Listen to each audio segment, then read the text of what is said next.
Hello friends, welcome back to my channel. अभी बजे हैं सुबह के 4 और अब हम पहुंच गए हैं सनराइज़ देखने के लिए टाइगर हिल।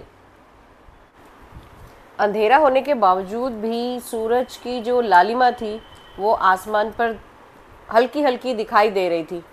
और क्राउड इतना ज़्यादा था वहाँ पर कि अभी बजे तो सुबह के 4 हैं, लेकिन बहुत ज़्यादा लोग वहाँ पर आए हुए थे देखने के लिए। टाइगर हिल की हाइट समुद्र तल से 8,482 फीट है।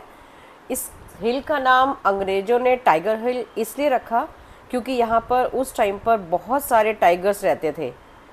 टाइगर हिल से कंचनजंगा पीक के साथ साथ भूटान और नेपाल की स्नो कैप जो हिल्स हैं वो बहुत ही खूबसूरत दिखाई देती हैं। हमारे साथ साथ यहाँ पे जितने भी लोग आए हुए हैं सब लोग सनराइज़ देखने के लिए बहुत ज़्यादा उत्सुक है, क्योंकि उस टाइम का नज़ारा जो होता है वो बिल्कुल अलग होता है। क्योंकि जैसे जैसे सूरज की रोशनी ऊपर आती है उसके बाद का जो एक्सपीरियंस है वो सिर्फ हम फील कर सकते हैं, उसको हम बयान नहीं कर सकते। हल्की हल्की रोशनी होने लग गई है और कंचनजंगा पीक जो है वो धुंधली सी दिखाई देने लग गई है। अभी बजे हैं सुबह के 4:30 और जैसे जैसे सूरज की रोशनी आसमान में ऊपर होती जा रही है वैसे वैसे ही आसमान के कलर जो हैं चेंज होते जा रहे हैं। जैसे कि बारिश के बाद इंद्रधनुष के जो कलर होते हैं बिल्कुल उसी तरह से इसमें चेंजेस आते जा रहे हैं। जितना भी क्राउड यहाँ पर आया हुआ है उन सब का उत्साह बिल्कुल देखने लायक है। धीरे धीरे सूरज की रोशनी ऊपर जैसे होती जा रही है, कंचनजंगा के ऊपर रोशनी पड़ रही है तो वो हल्का हल्का दिखाई देने लग गया। लेकिन जो असली इसकी ब्यूटी होती है वो उस टाइम होती है जब सन जो रेज़ हैं वो बिल्कुल डायरेक्ट उसके ऊपर पड़ती हैं। वो वाला नज़ारा जब हम आपको दिखाएंगे ना तो आप भी उसमें मंत्रमुग्ध हो जाएंगे। ऐसा सुना है कि जब कंचनजंगा पीक के ऊपर सनरेज पड़ती है तो उसकी जो है 6 शेड्स जो है वो चेंज होती हैं।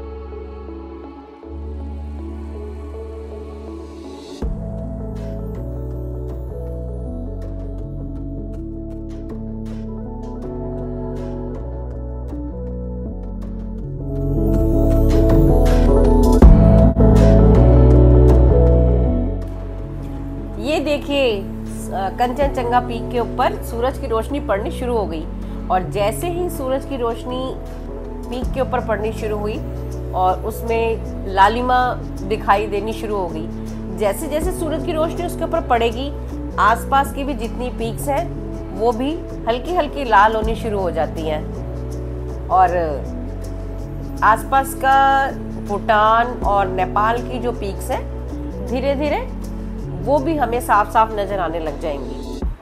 कंचनजंगा पीक की जो खूबसूरती इस टाइम पर दिखाई दे रही है उसको ना तो हम कैमरे से दिखा सकते हैं और ना ही हम उसको बयां कर सकते हैं कि वो क्या खूबसूरत है। अगर आप लोग इस नज़ारे को देखना चाहते हैं तो एक बार दार्जिलिंग ज़रूर आके देखें इस नज़ारे को, तभी आपको समझ आएगा कि असली ब्यूटी क्या है। कंचनजंगा की इस खूबसूरती को खुद हम अपनी आंखों से देखकर ही महसूस कर सकते हैं।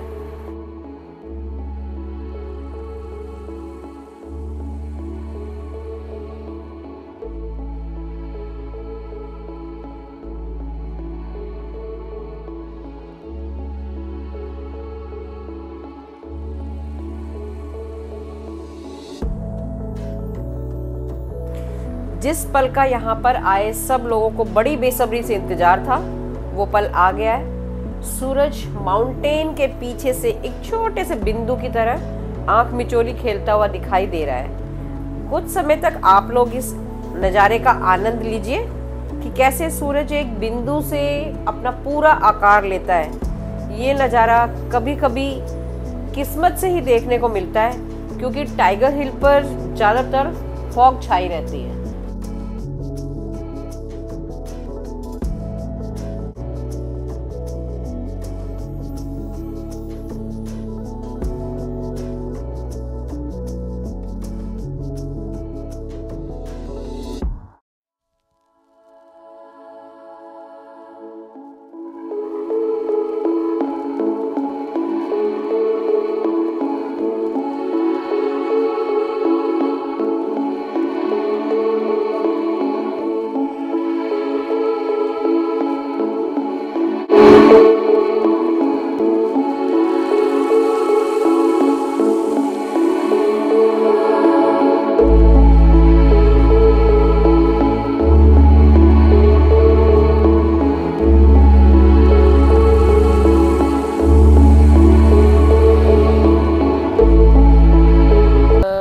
छोटी सी मार्केट भी लगी हुई है जहाँ पर गर्म कपड़े मिलते हैं, क्योंकि यहाँ पर ठंड बहुत ज़्यादा होती है। आप भी अगर कभी आए यहाँ पर तो अपने गर्म कपड़े लेकर आए।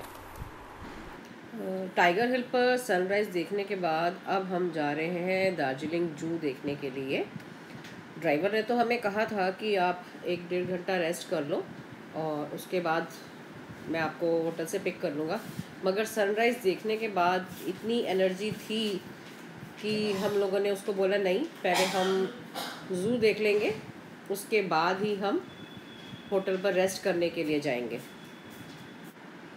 इस जू का पूरा नाम Padmaja Naidu Himalayan zoological park है, जो लगभग 67 एकड़ ज़मीन के ऊपर बना हुआ है। और ये 1958 में लोगों के लिए खोला गया था और समुद्र तल से इसकी जो हाइट है वो 7000 फीट है। ये भारत का सबसे ज़्यादा ऊंचाई पे बना हुआ ज़ू है और यहाँ पर पर्सन जो टिकट है वो 60 रुपीज़ है और फॉरेनर्स के लिए जो टिकट है वो 100 रुपीज़ है। अगर आप वीडियोग्राफी करना चाहते हैं तो उसके 10 रुपीज़ जो है एक्स्ट्रा चार्जेस हैं और इसके खुलने का टाइम जो है वो सुबह 8:30 से 4 बजे तक का है। ज़ू में एंट्री करते ही हमें ब्लैक बियर के दर्शन हो गए हैं और ये इतना ओपनली दिखाया गया है कि बहुत ही बढ़िया लग रहा है इसको देखकर। भालू को देखने के बाद अब हम ऊपर की साइड जा रहे हैं जहाँ पर कि बाकी जानवरों को रखा गया है।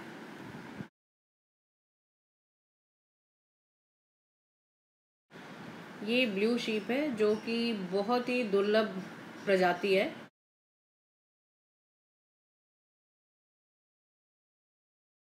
ज़ू के अंदर ही माउंटेनियरी इंस्टीट्यूट है जहाँ पर कि माउंटेनियरिंग के लिए ट्रेनिंग दी जाती है और यहाँ पे कुछ एक्टिविटीज़ भी कराई जाती हैं जिनकी की फ़ीस और एंट्री टिकट जो है यहीं पर लेनी होती है।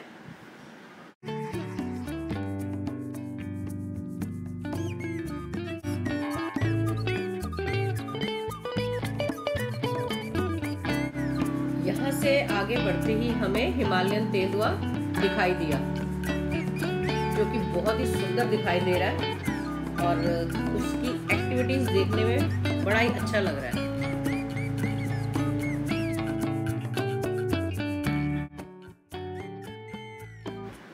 आगे चलते हुए हमें ब्लैक पैंथर दिखाई दिया मगर वो काफ़ी दूर बैठा हुआ है, फिर भी हम कोशिश करेंगे कि थोड़ा सा जूम करके आपको इसको हम थोड़ा बड़ा करके दिखाएं ताकि आप लोग भी इसको देख सकें।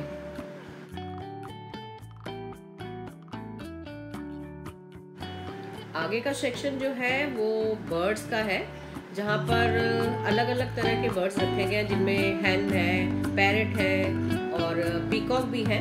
इसमें वाइट पीकॉक्स भी हैं जो कि बहुत कम देखने को मिलते हैं और सब लोग काफ़ी इंजॉय कर रहे हैं इस चीज़ को, क्योंकि ये सारी चीज़ें एक जगह पर मिलना जो है वो बहुत मुश्किल होता है।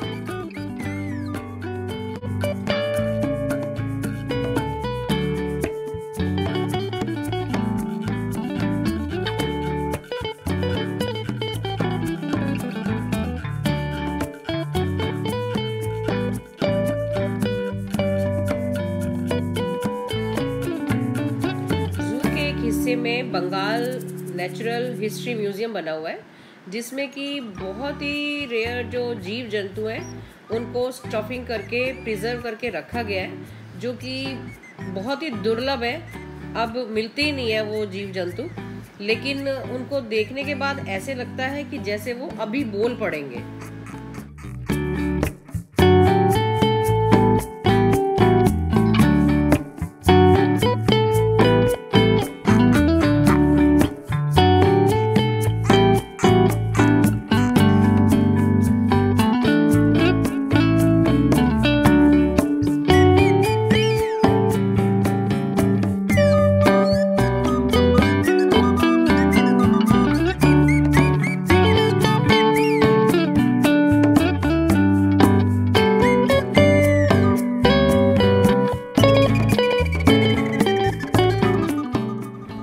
देखने के बाद अब हम जा रहे हैं अगले सेक्शन में जहाँ पर कि स्नो लेपर्ड वुल्फ और रेड पांडा को रखा गया है।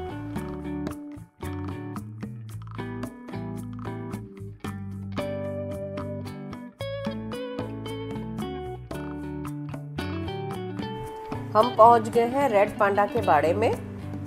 कुछ रेड पांडा पेड़ पे हैं और एक हमें जो है वो नीचे घूमता हुआ नजर आ गया है। ये रेड पांडा यहाँ का मुख्य आकर्षण है। रेड पांडा देखने में बहुत ही खूबसूरत होता है।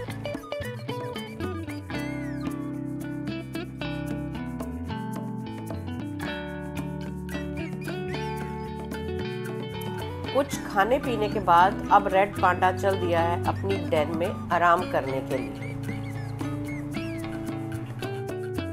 लगभग 2 घंटे जू में बिताने के बाद अब हम लोग वापस जा रहे हैं। अगर आपको हमारी वीडियोस पसंद आ रही हैं तो please subscribe, share and support our channel. हम आपको फिर मिलेंगे अपनी एक नई वीडियो के साथ। तब तक के लिए बाय बाय।